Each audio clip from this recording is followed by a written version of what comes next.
영혼의 구조 설명을 먼저 해드리겠습니다. 영혼이라는 말은 영적 용어입니다. 우리가 영과 영혼이라는 설명을 하려면 어려운 말이지만 같은 단어입니다. 특히 영혼이라는 단어도 설명하기 어려운 단어로 생각하고 있습니다.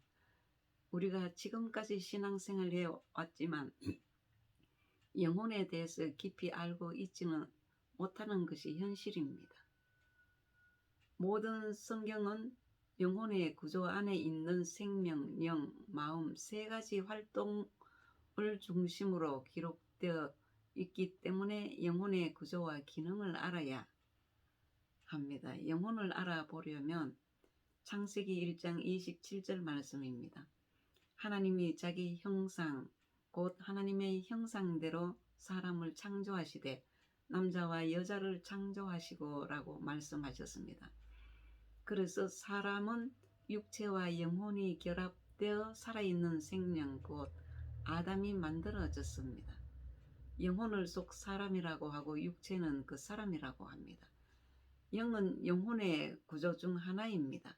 보이지 않는 어떤 것이 영이니까 실존도 영입니다. 예수님께서 이 세상에 육신의 몸을 입고 오시기 전까지의 내용이 기록된 책을 구약이라고 합니다.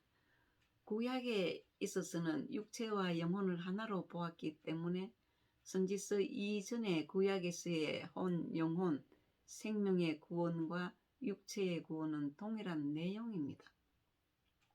신약에서의 구원은 육체와 영혼을 분리해서 구원이란 영혼 구원을 말하고 있습니다. 그리고 영혼 구원의 구약과 신약의 차이점이 하나 있습니다.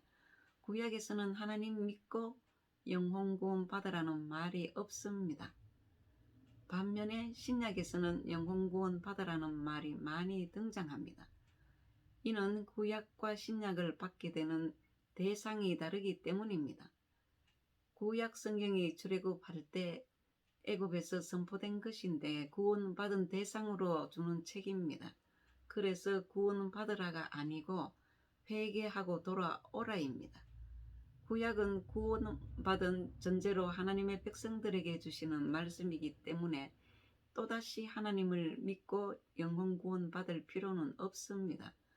구약 성경은 하나님의 백성으로서의 삶의 문제를 다루기 때문에 돌아오라, 회개하라, 순종하라는 명령문으로 많이 기록되어 있습니다. 그러나 선지서 이후 시대부터는 육체와 영혼 구원이 점차 구별되고 있습니다.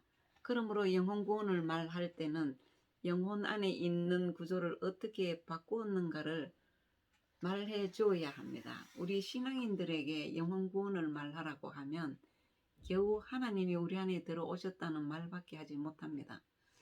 의학에서 사람을 살려 놓았을 때는 심장을 고쳤다, 위암을 수술했다 등으로 사람을 살려낸 상태를 자세하게 설명해 줍니다.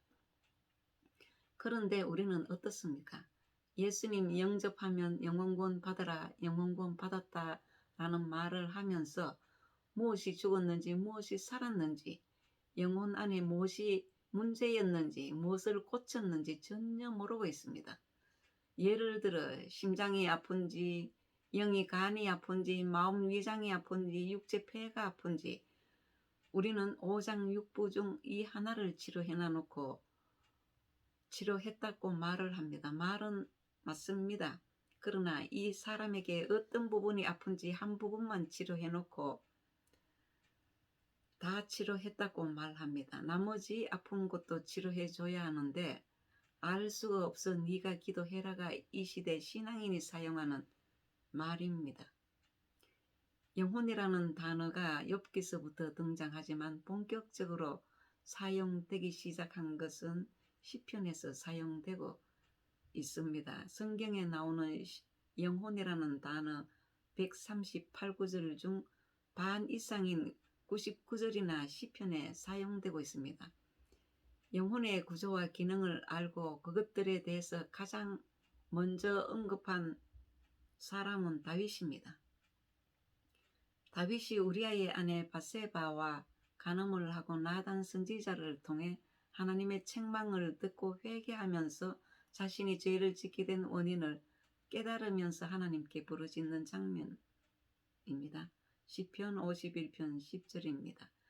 하나님이여, 내 속에 정한 마음을 창조하시고 내 안에 정직한 영을 새롭게 하소서라는 간구를 했습니다.